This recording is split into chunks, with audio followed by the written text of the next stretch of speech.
Live from Nashville, Tennessee, it's Gardening Inside Out, featuring a panel of experts giving you plant advice for any space in your life. Without further ado, the show. Josh Carey and David Bates. Hey, welcome in, everybody. Yeah. Hey, this is your yardcore gardening show. You know what I'm saying? It's gardening inside out. I sold that from a label I saw out there on the lot, by the way.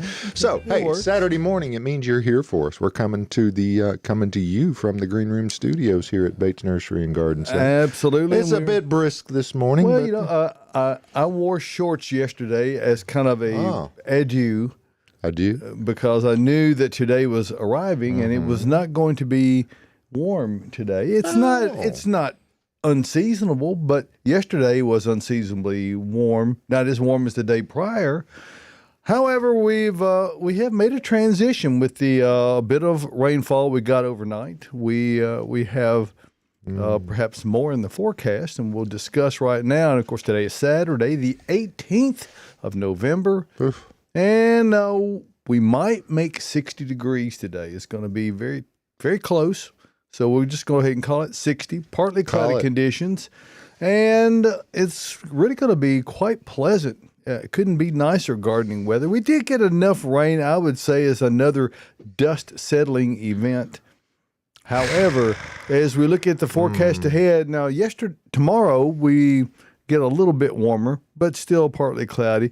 On Monday, we're going to have cloudy conditions, and then that's when we have our chance of rain, particularly in the late afternoon hours and in the overnight into Tuesday morning, perhaps much of the day on Tuesday. Right.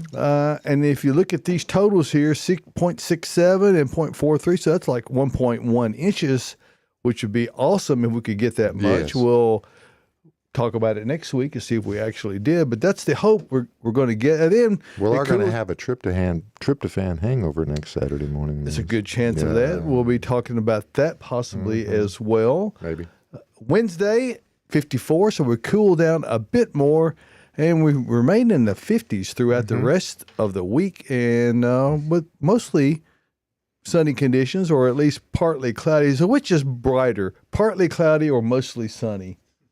Anyway, that's another question for another day. We're currently looking at about 47 degrees here. What if it's dark? It's probably cooler. Okay.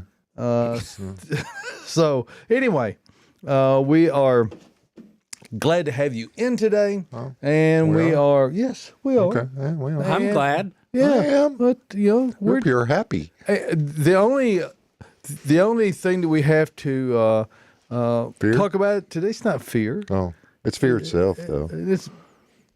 I was going to say. Okay. No fear, Josh. No fear. This is not fear. We're going to have a mild transition today because we've got the general manager sitting in today, Adam Chapman. Welcome in this morning, Adam, alongside, of course, the ever-steady Austin Lowen. Welcome in, guys. Hello. Austin, you look smaller this week than normal. I know. Caroline over here really grew. Speaking of Caroline, she's not feeling well. Under the weather. Yep. This was I did not know I was going to be on the show this morning. So Well, that's why we have the bullpen out there. You know, but I'm always ready. Did you have time to get a few pitches in to loosen your arm up some? We did a little banter. I think so. Yeah, we banter, greased the wheels a little bit before the show, so I think we're good. He had enough time to fill up his mug. Okay, well, before we get into the questions, and we know we've got some out there, let's just kind of talk about what we've observed this week. What are people saying that we're talking to directly here at the Garden Center, and what are the questions that you're experiencing most frequently here on the lot? Oh, what would you say? A lot of people itching to prune. That's for sure. Oh, we have pruning questions. Well, the biggest thing for me is a lot of people have been asking me, when do I prune my grasses? I'm like, well, you need to wait if you can. If you got to prune them, go ahead. But we really recommend you wait till late winter, early spring. It's just, I mean, that's part of the beauty of them is letting that. Yeah, I think so. Letting them go dry, let the seed heads mature. Let them blow in the wind. You know, you get that little bit of movement. It's all. I don't know if you get sound effects or not, Josh, but you do. You always do with Josh. Yes, you do. That's true. So, gotta get your floofies, I'm a fan of leaving things that have any kind of a flower or seed head on them up during the winter months. At least if it's really wet and they start looking bad where they begin to decay, then perhaps. It's skanky. But most of the time, and it looks like perhaps for this winter, we're not going to have excessive amount of moisture, so it's unlikely that it's going to be necessary from that standpoint. Correct. Yep. Okay, everybody agree? Yeah. There's another development is that we've moved up to Zone B. Oh, in 7B. most- 7B. 7B, sorry.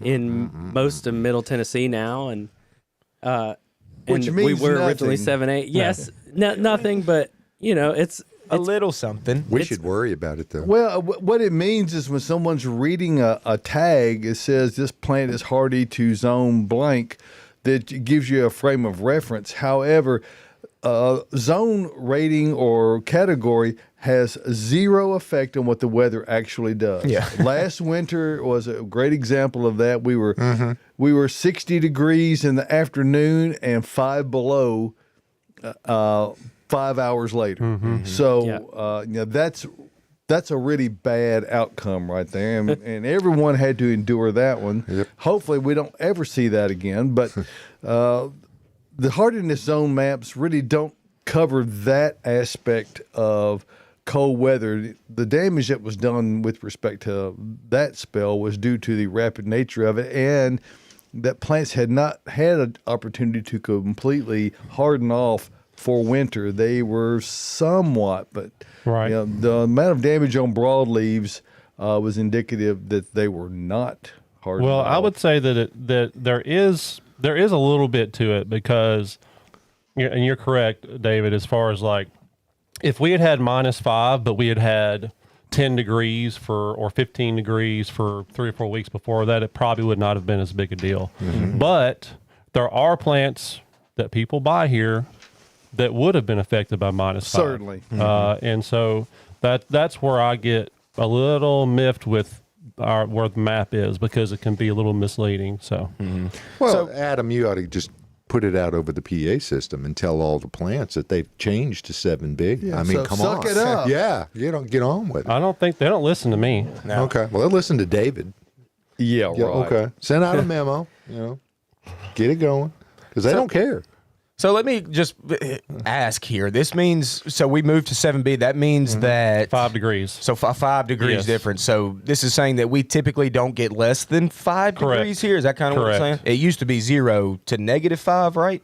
Or just 0? It used to be 0, Okay, which is so- 7, which is 7A. And to back Okay. up even further, I would say it was in maybe the early 80s or later 70s that the A-B zone split occurred, where we used to be zone 7.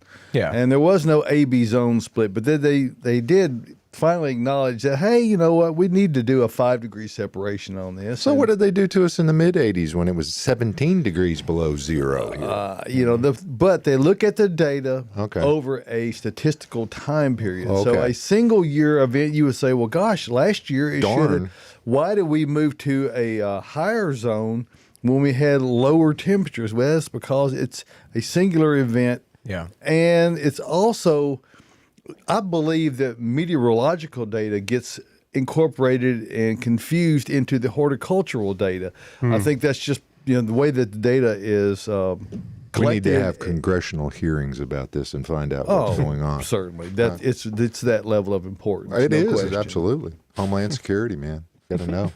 All Gotta right, get it going. I bet we got questions. I bet we got a lot of we questions. certainly do, and I will do my best to fill in with Caroline's charm. Well, you but won't be able to do I that. won't There's be able to fill way those too shoes. much But you can testosterone read the in this room questions, today. That's right. So we've got one. Let's just pull it up here. Hey, before we go Okay. further, I will give a shout out. Hey, SpaceX got it off the pad today, and it was another step forward. They did wind up having to terminate the flight on both stages prematurely, but they did get them all engines burned. I actually believe they did it on purpose.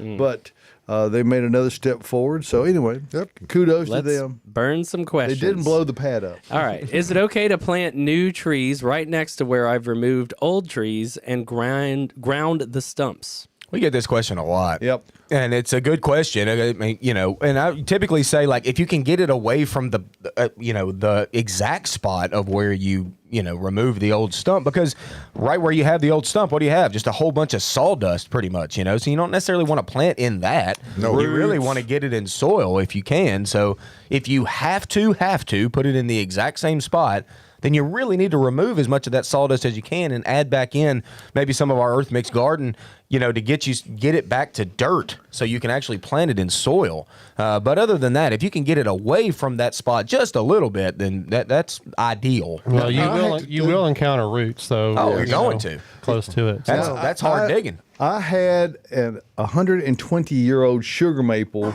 that was declining in our front yard, and it was obvious. We did everything we could to save it over about a decade, and ultimately we knew it had to come out. Well, you got a major spot where that you've got root system and various stage of decay of the bark. We did have it ground out, all the stump as much as possible, but it had been planted too close to the house originally, so we wanted to move it away some. And that's the other thing that you get to do on these things, is you get to put things in a better spot. But I also had a friend, Dan Canancer, come out with his track hoe and excavate the spot and dig through as many as he could find. Well, he got a lot of the stump out that was still left in there, plus roots that were in the way. And then I brought in actual topsoil to put underneath, because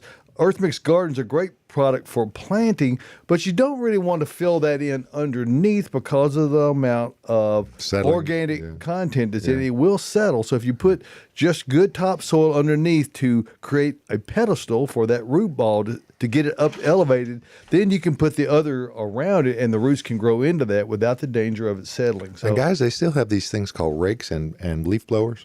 So, I mean, if you rake as much of that stuff away anyway, because you're going to get some nitrogen fixation with it as well, right? Well, I mean, after it'll rot right in the ground. I had a guy tell me that one time. So, yeah, I had a guy who ground stumps out to tell me that you could plant right in tomato plants in it, and they would produce tomatoes as big as your head. I go, that's why you're an arborist and I'm a horticulturist. So we're going to differ on this one, and I didn't. Are they the same guy? I didn't call BS, but I was thinking it really loud. Well, he probably has that same crew that plants the pansies right on top of the charcoal mulch, and puts Possibly. it all. I mean, he's the same guy. Anyway, I wouldn't do it. I'd get it as much away from it as possible, waste it away, put it into its own compost pile. So the point of all this is you can get it pretty close, but there are some very specific things you've got to do to be able to create the situation so that the tree can do well. By the way, I planted an autumn blaze, a 15-gallon autumn blaze red maple in my yard. It was about 1.25 inch caliper, and I think that's been 5 years ago. It is almost 7 inches. Wow. In diameter now, and it's that's that silver maple blood kicking in. With absolutely. And where me being a late stage kind of a guy, I didn't want to go with a sugar maple, something that was that slow of growing, because I wouldn't get to see much growth out of it. So it's not reasonable to expect anyway. So anyway, the Autumn Blaze maple has been a very satisfactory selection, and it's a very fast growing, symmetrical, and good color. It was, albeit brief on the color. They really defoliate fast. But they are glorious. I have one too. So I mean, this year was amazing on them too. So we got to get Tyler away from swatting flies. Well, I mean, they're going to be here no matter what. So let's move over to fertilizing. What fertilizer is best on violas? Just biotone when planting? Is blood meal helpful? Yes, but any of it's helpful for sure. But I will say we sell a product here that's just called premium bedding food. Okay, it's like what's the numbers? I think it's like 722.13 or something like that. Wow. That middle number is fairly high, and it is a synthetic. It's not an organic, but it is so easy to get your bed prepped, broadcast this over the whole top of the earth, plant your violas and your pansies on top, and then water it in really well. It's an excellent fertilizer. Those numbers are really, really good. I use it every single time I plant pansies, even in pots. Even in containers. Fill it up with dirt, put the bedding food on top, and then planting right into it, and then watering really well.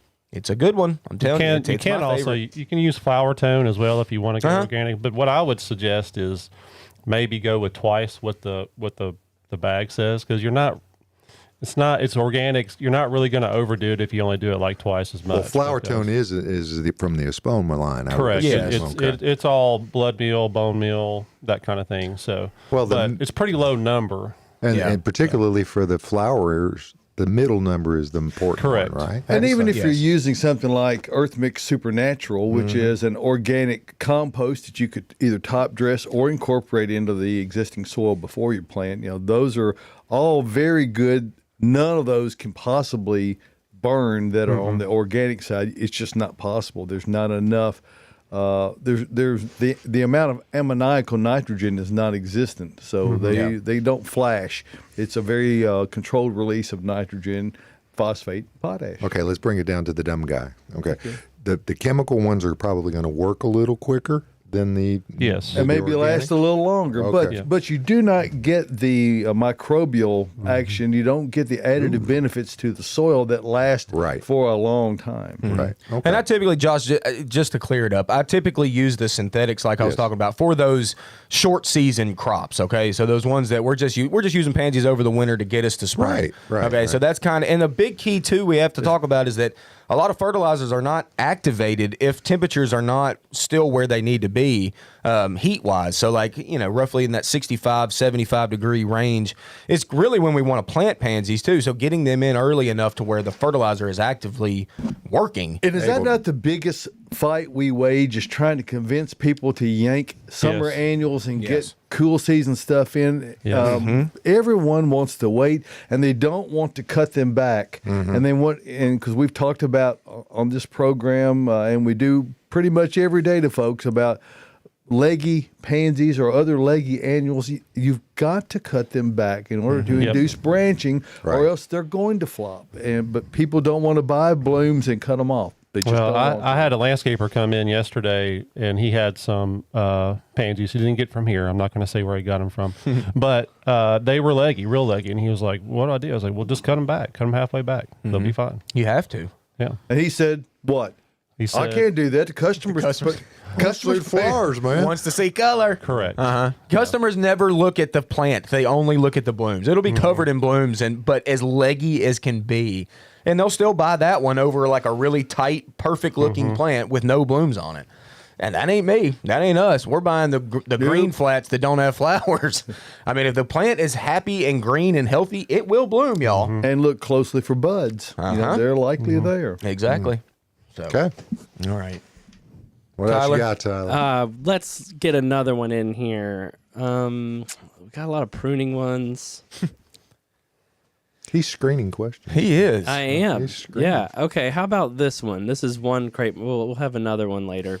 Best time to transplant a crepe myrtle tree? Probably about 5 feet tall right now.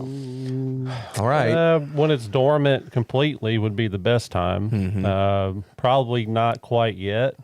Getting close, though. Getting close. I would say.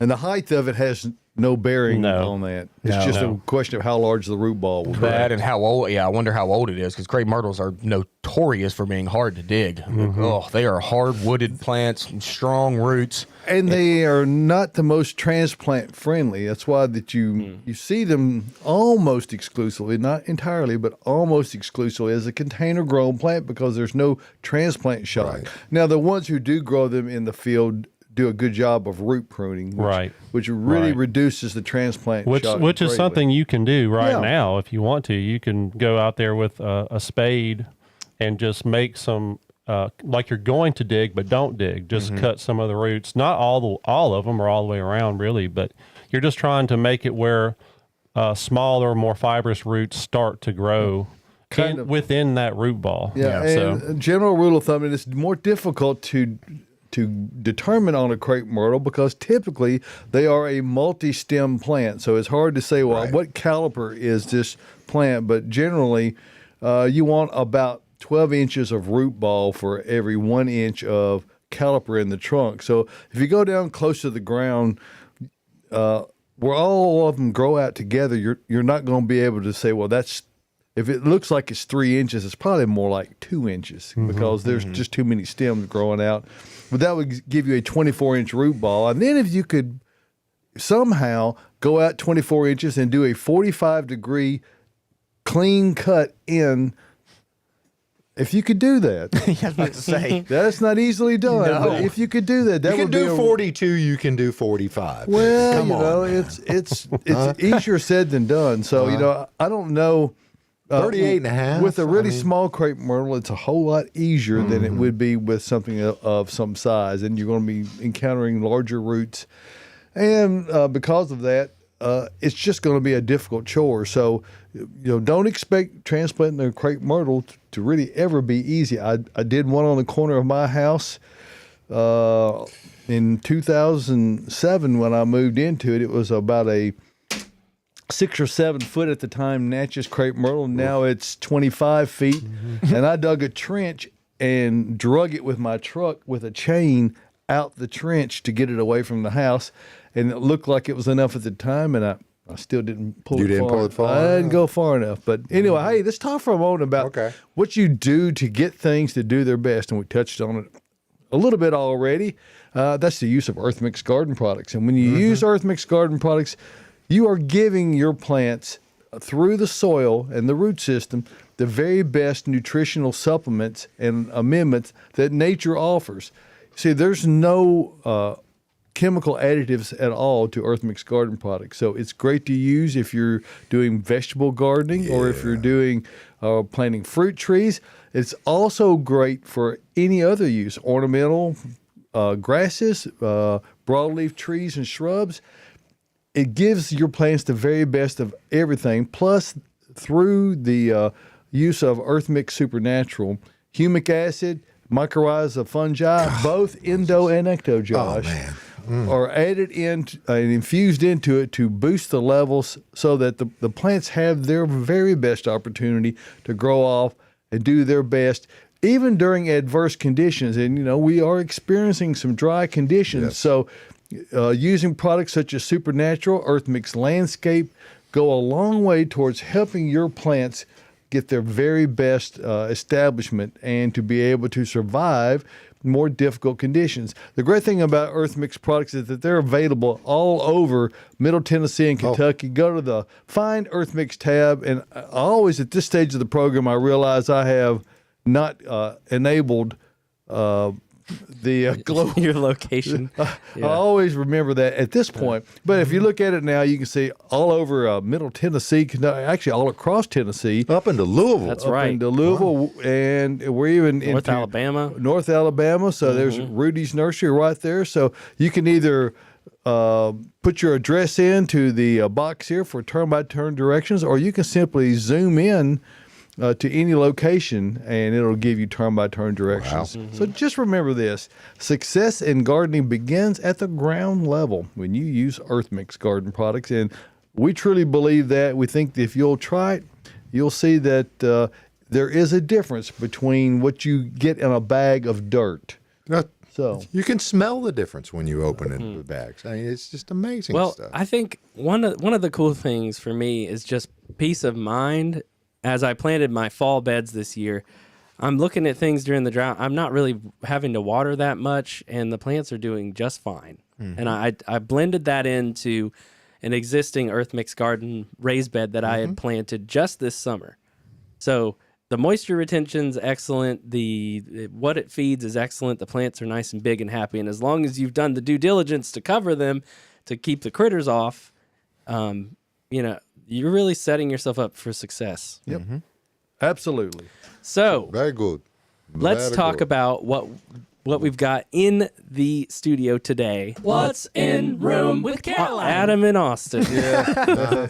Caroline's not here today. I guess we could have her call in, but we won't. No. We're gonna let her fully recovered today. Yes. And go for it, guys. So what do you got go. some stuff right You go, there in sir. your face that I can see. Well, in my face is a Chamilia. I can't even see which variety it is. I can't either.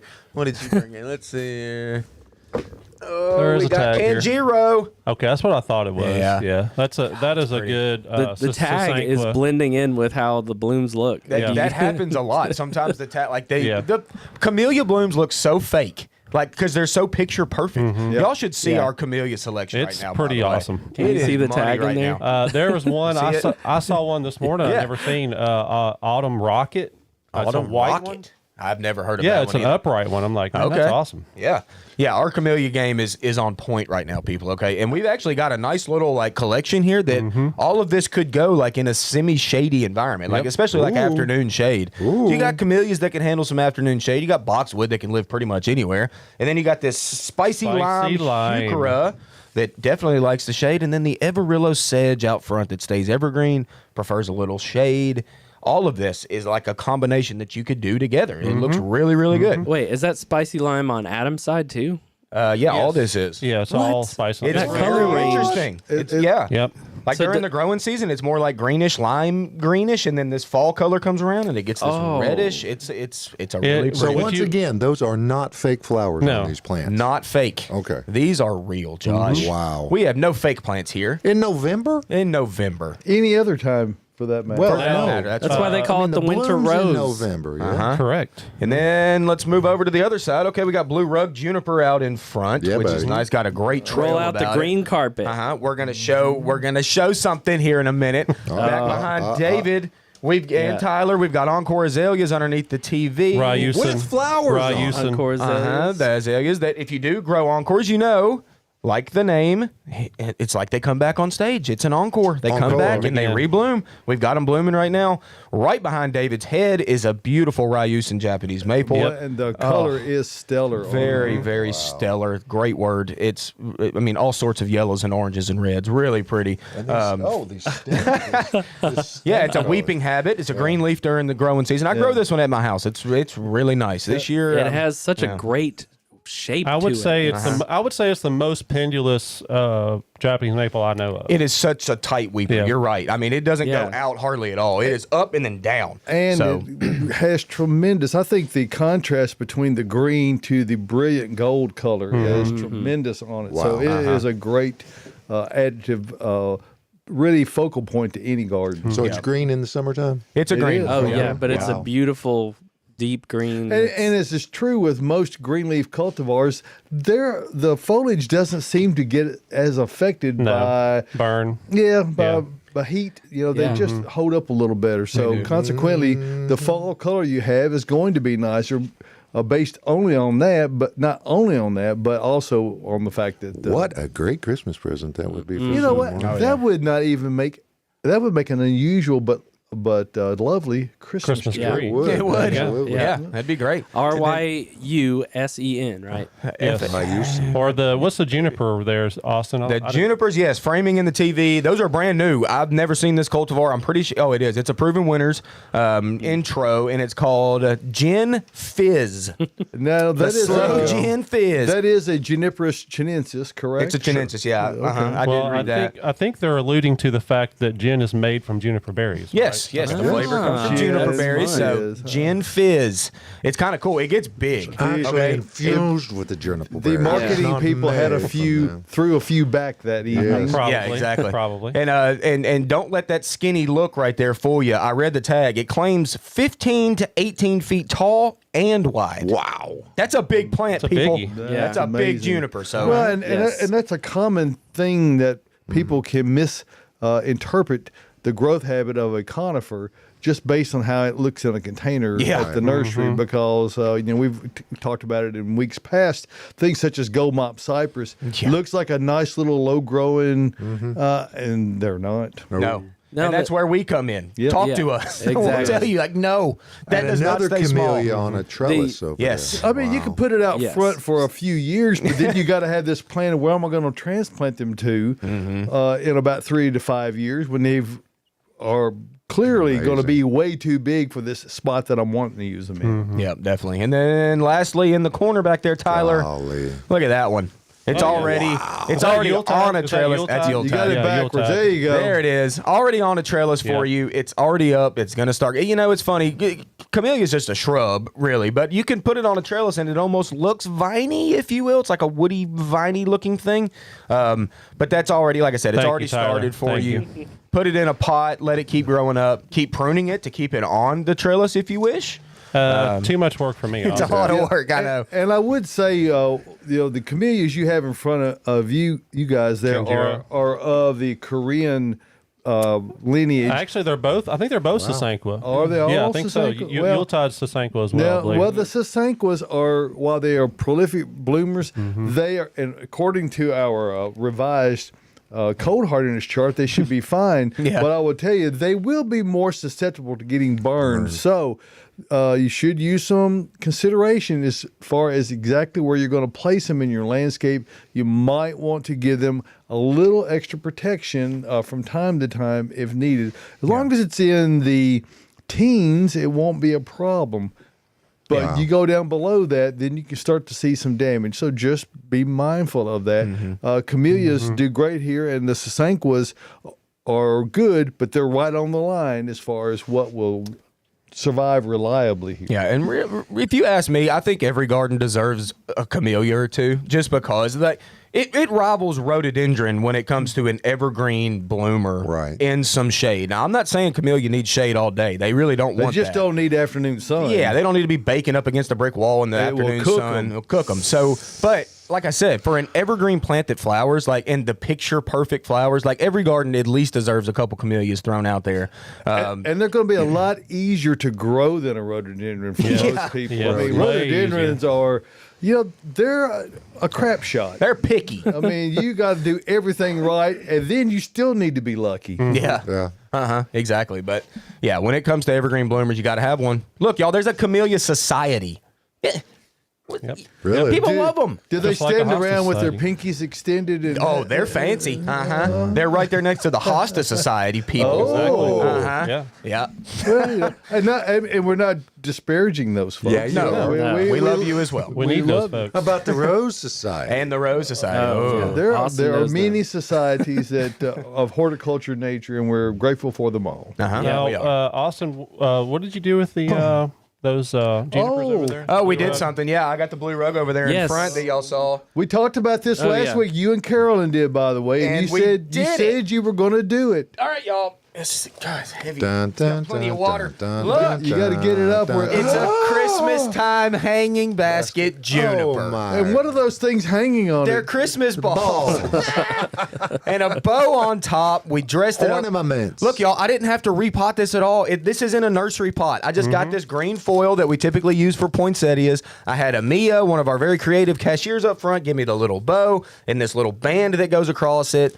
We put ornaments on it, and look. Did you just punch holes and stick a hanging basket wire in Yes, that's there? exactly what it was. This old wire hanging basket. This is just leftover that we have here at the nursery. You know, we got all sorts of random leftovers. And one of those things for sure you can say will not, particularly that is a Juniperus horizontalis, which is a it's a zone 4 hardy or hardier Juniper. It's so cold hardy. So it's not going to freeze out so it's, as you would say, what word refers to that most aptly? Money. That's right. It's absolute money, y'all. It needs the least amount of water than any other plant. It dangles. There's no Christmas hanging baskets. It doesn't exist. It's like we just give up. We throw away our ferns. We'll throw them in the shed. It's like that. Boston fern is the classic we use for the spring and summer for our hanging baskets. But we got to get rid of them in the winter. And then Christmas is just nothing. We have no hanging baskets. You've got those hooks on the porch. Okay, it's 11, 18, 20, That's right. 23. They're doing nothing. Austin is the first one that's ever done this, so he gets the credit from now on and a piece of everyone ever sold. Okay. I want that. Right. Tyler said that yesterday. It's like Monrovia is probably going to start doing this. No. Well, better not. We're claiming it. It's poor man's copyright right here, right? That's right. They do. There's at least one plant they have that I named and called out for them, the double shot.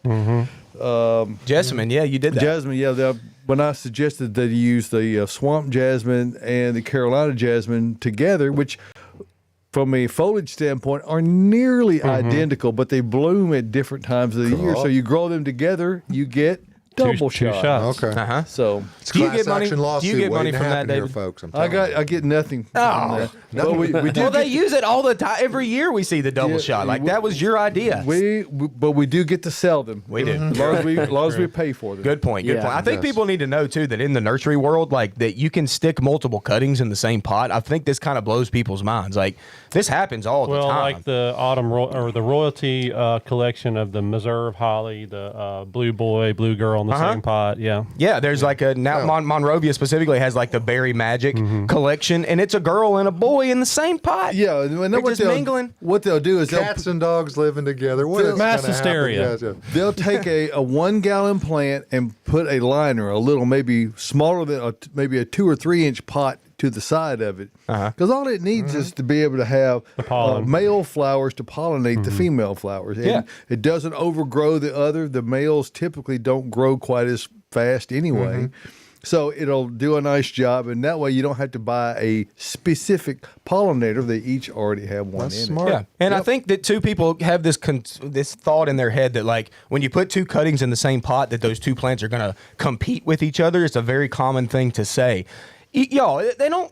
I mean, yeah, to an extent, I guess, but for the most part, if there's available nutrient, there's available water, there's soil that's down below, those two plants will live together. Yeah. Think about the woods. Think about the trees that live amongst each other. I mean, they can all live with each other as long as the available nutrient is there. Those two plants, it's not like one's going to kill each other. Austin, What?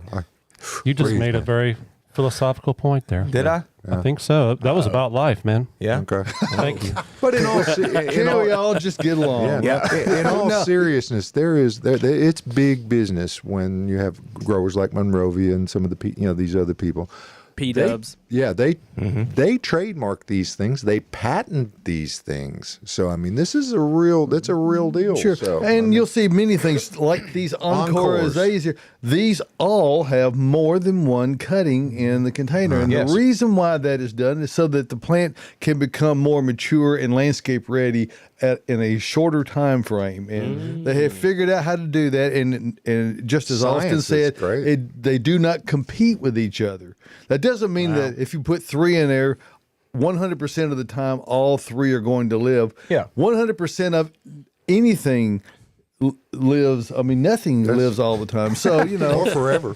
so, but statistically, it really works well, and it gives you a more full plant in less time. Wow. And that's why it's done. Plus, there are also some plants that have multiple different colors that they put together. I've seen Buddleia done that way, where yeah. that you have different color Buddleia that are all fast growing. They all grow together, and you get multicolor ones simply by having 3 different Colors. or more different colors. That's fun. I had a radio call the other day from Ryan, Ryan's great. He works with us. He typically works in our shade area, just constantly just working it on top of it. Really, really good guy. But he had to separate and organize all of our camellias. That was kind of his thing. And we got a lot in for the fall.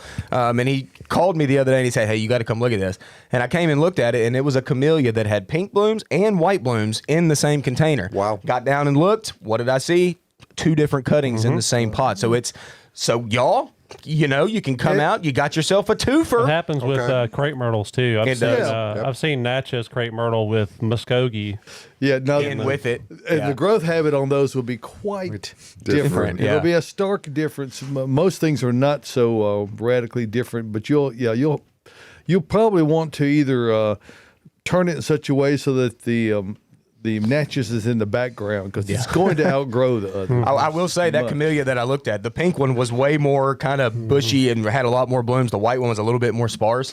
So it was probably just an accident on the nurseryman's standpoint when they did it. It happens. But for some people that like that, you could potentially split those two, and you got a white camellia and a pink camellia for the price of one. But I don't recommend it. No. Leave them together. Hey, I'd just like to jump in and say, first of all, if you're tuned in today, thank you for watching. Yes. Yes. We are a live show right now. So while we're live, you can ask us questions, be it on live? Facebook or YouTube. I'm live. Yeah. Instagram. Insta. Instagram as well. Josh is monitoring some channels. I am too.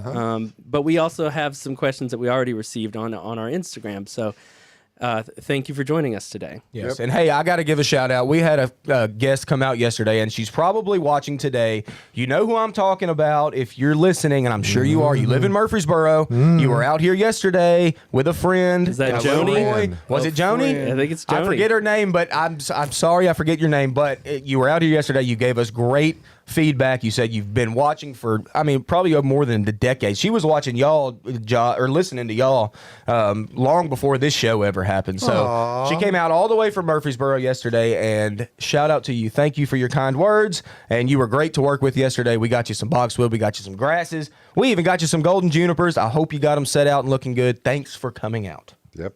Yeehaw. We try to encourage people to come out and see us, and we do think it's worth the drive from anywhere. It is. That's right. County. Even Murfreesboro. Yeah, Rutherford County's great, man.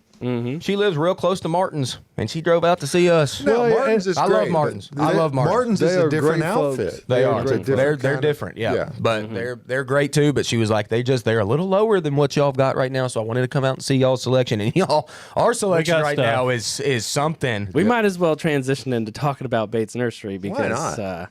Well, it's about We- that time. we've- We've already somewhat segued into it. So yeah, let's and just then do we that. will pound some questions after that. Yeah. All right. And when's the best time to plant? Well, it's now. 3:30. That's what that question says right there. And if you're looking for plants, as Austin just mentioned, we have them, and we are a Nashville tradition since 1932. My grandmother, you see right there, Bessie Bates. She is turns out. Tyler and I are working on helping her to have a renewed voice. We are through the benefits of AI. Ask Bessie is soon to become a feature, and we've made some significant progress this week. So we're looking forward to that, to be able to ask Bessie whatever your gardening questions are. So coming soon to a Bates Nursery website near you. So check that out. We have, as Austin already mentioned, we've got the biggest selection of plants we've had the entire year right now. Simply because that there have been so many things in short supply. It has been a real challenge to keep trucks unloaded fast enough for folks to replace the plants that they lost during the freeze last year. So we're appreciative of the confidence that you place in us. If you haven't gotten those things done, it is a great time to do it. We're particularly if you come out today, because we're anticipating perhaps an inch of rain Monday night, Tuesday, and that's really going to help soil moisture conditions. We're here to help you work through your unique landscape situation, help you get the right plants in the right place the first time. Bring some photographs out on your smartphone or tablet. That really helps to give us insight into your unique landscape situation. And that way we can make suggestions to you, and then you can make your decisions based on those decisions, because we're not going to tell you to put something that gets real tall under a low window, or we're going to help you figure out how to get these things in the right spot so that you're not committing landscapeicide, Josh. And that's a terrible thing to happen. You don't want it to look like that you just went out and bought stuff and then you got home and then you tried to decide where to go with it. We're going to help you figure out that, and it will save you money, and you'll have much greater gardening success in the long run.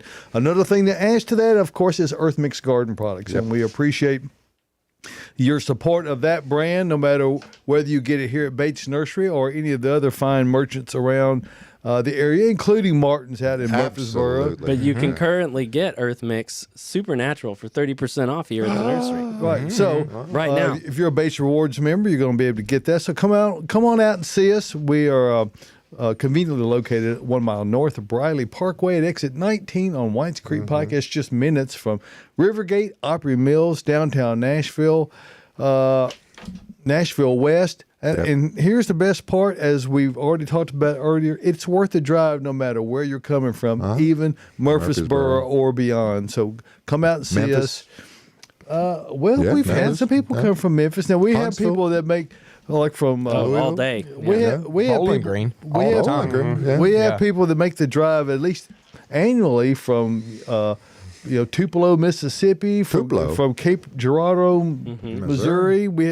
But if you're in the area here, it's really worth the drive. So come see us, Bates Nursery and Garden Center, beautifying Nashville since 1932. And we appreciate you giving us a moment to talk about that. Check out our website.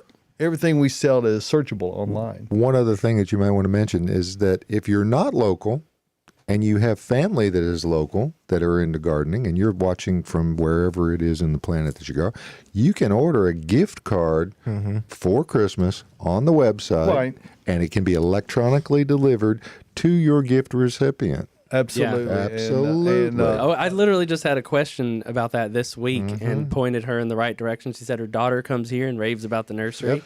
And I was like, well, I'm happy for you to be able to do that. And by the way, I do a weekly newsletter, and if you're a subscriber to that, thank you so much. Really appreciate it. You're welcome. This coming week's newsletter will be delivered on Tuesday, simply because You're going to be eating on Thursday. well, and so will everyone else. Yeah. So they don't have time to look at it. So we've got special things coming up. we're going to read it at the table. Look for that newsletter on Tuesday. Probably earlier in the afternoon, and you'll get a chance to get a jump on what we've got going on for the holidays here at Bates Nursery. And I'm going to get a jump on this next question here from Colin. He's got this photo that he submitted with chainsaw is ready for the myrtle on one side, but what in the world do I do with this? That looks like a big Foster holly, doesn't it? Yeah, it does. All right. I kind of like the look of it. But It looks good, yeah. I mean, but if it's like really on your home, I can't.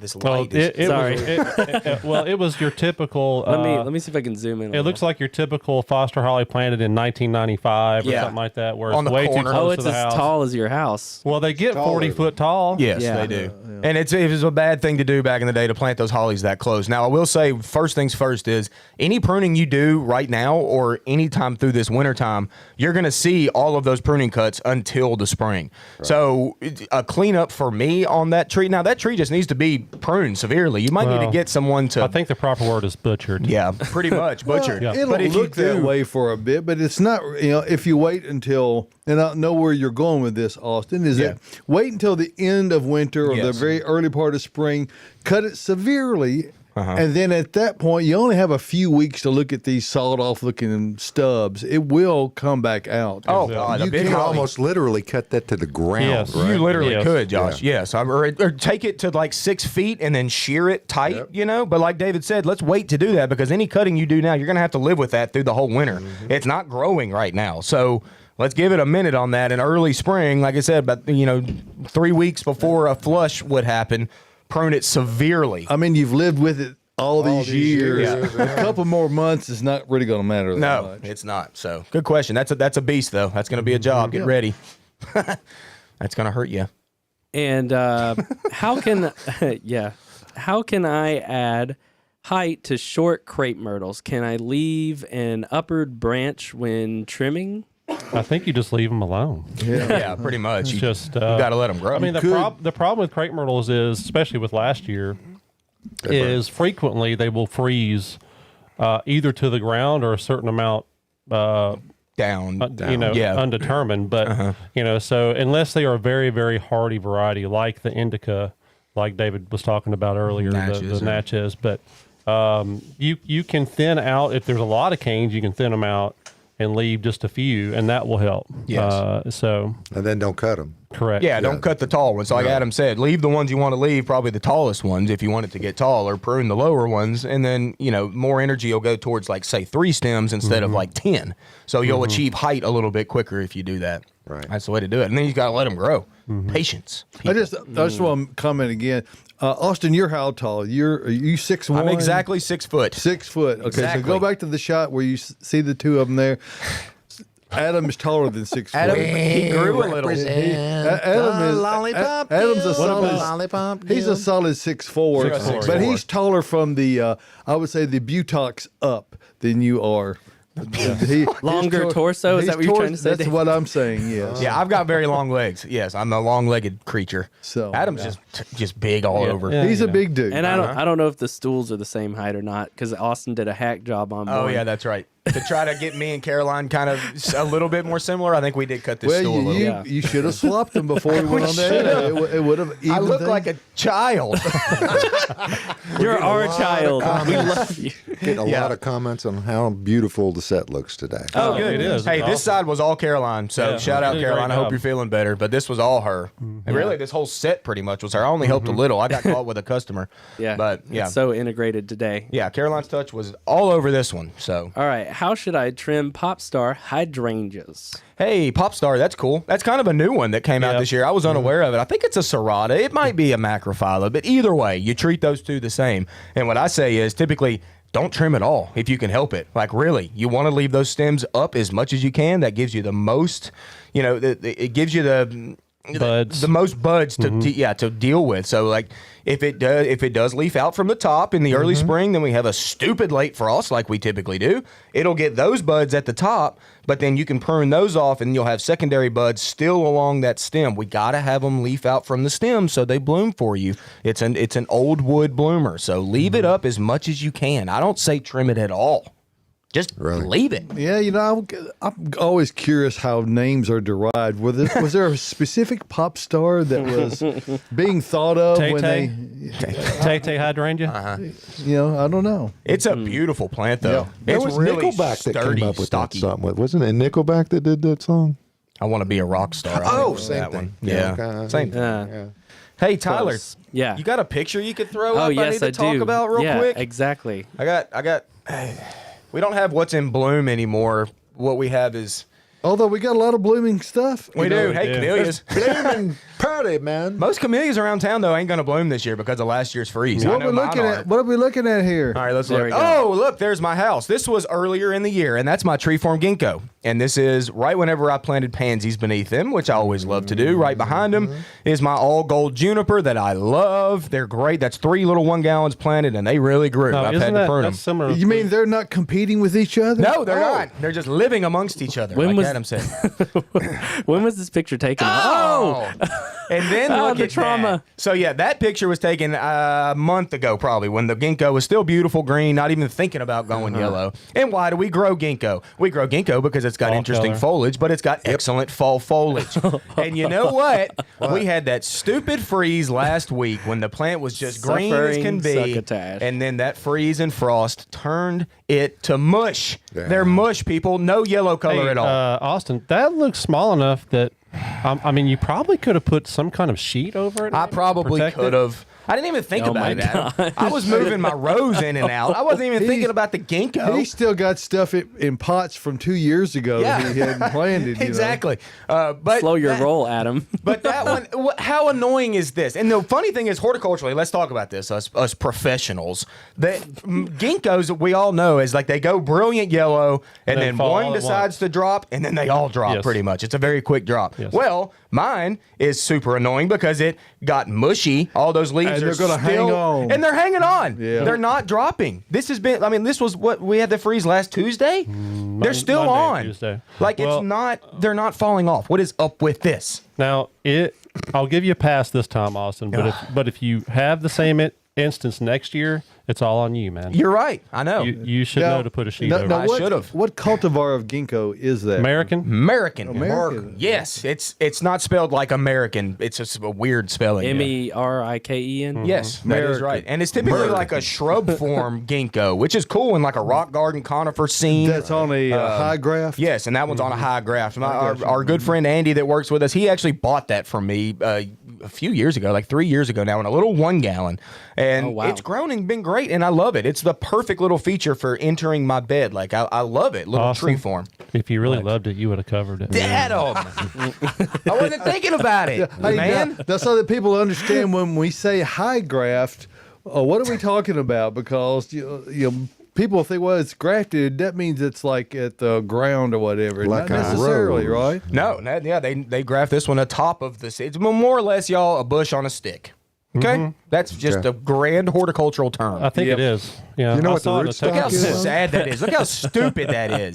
Hey, aren't those pansies competing with each other? Yeah, those pansies are great. Actually, they've That's been probably fine. what got his boxwoods. He had too many You know, of but them. look how good they still look, and they went through the same cold weather. It barely phased them, and they probably look much better today. They do. They I look was good gonna this say morning. they probably liked it. Yeah. Actually. Oh, they were fine with it. Yeah, they were fine. They're throwing blooms like crazy. I had a great pansy. Even last year through the December freeze, my pansies were money. They look great throughout the whole season. Yeah, but you got them in early though. I got them in early. That's the key. Yes, I got them in early. They had a time to establish. A lot of people lost pansies last year. We I just did. preach it and preach it. That's all we can do. That's right. Get 'em Yeah. in So there you early. go. There's my ginkgo drama. Well, that was great because we needed to see that. Yes. We need to I'm see glad your y'all saw flailing plants. Uh-huh. Best time to prune flowering almond. That is one. Flowering almond. That is one. Actually, it's kind of the inverse. There are a few plants that we sell that actually don't like the summers here, and that's one of them. It's so humid and hot here for so long that they don't do as well. Now they do bloom really early. Yeah. So I think, like Austin was saying, don't prune them if you can. But if you do have to, make sure you prune them kind of the beginning of the summer so they have time to flush out some more new growth. Right after they flower. after they bloom. Yeah. Yeah. And as a clue to people who have anything that's in bloom, generally speaking, right after it blooms is the time when you trim anything. Now, if it doesn't apply to fruiting plants, otherwise you won't ever have fruit. But if it's just an ornamental plant for flowering, if you trim it right after it flowers, you can do so safely without interrupting the blooming cycle. Because when a flowering almond blooms and it is happy around here, it's a beautiful little plant. I mean, they're really soft pink blooms and they really load up with blooms. But Well, things like forsythia, for instance, if you cut them severely right after they flower, they'll return all this new growth because they flower on the previous year's wood. So the new growth and then don't trim them anymore. Let those long arching stems grow out, and then you'll have end-to-end flowers on those the next spring. So you really does a lot to predictively control how much color you're going to get out of something based on when you trim it and how you trim it. Nice. Nice. flowering Very good. almond. Well, that actually wraps it I up like for the our wasabi questions. type myself. No more questions? Oh wait, just hot off the press on Okay. YouTube. Jane, can mushroom compost be used for seed starting? Oh. I would say not because it's it's kind gonna. I think it's going to stay too wet. It's really And it's still a little hot. yeah. A little hot and it stinks.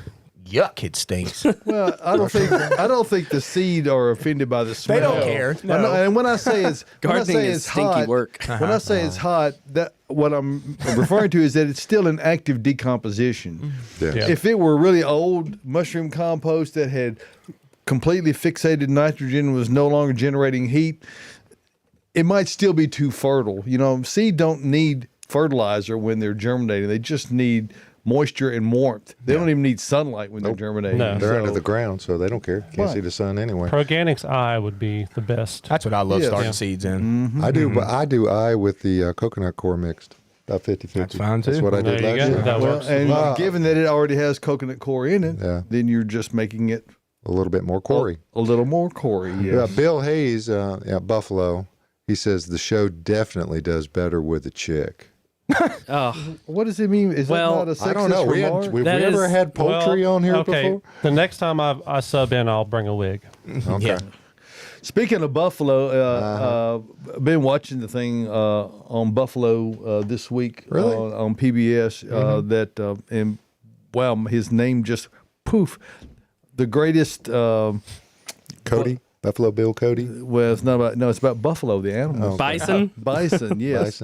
Bison is the species name, and I can't talk long enough for his name to come out. That'll only come out after the program. Okay. He's the naturally. greatest video historian in the history of the world, and I'm sorry, Ken Burns. Ken Burns. Oh, Thank yes. you, Ken. Yes. He's great. Founder of the Ken Burns effect. Yep. Pan and scan. Mm-hmm. But he can tell the story a lot of times in about a fifth of what it takes him to tell the story, though. My opinion. Okay, I could be wrong. But he's got to sell the whole season, though, right? Well, he's really good at what he does. Yes. So, and we try to be good at what we're doing. By the way, who is it? Is it Wolf reading it? Yes. His buddy that does all the narration on him.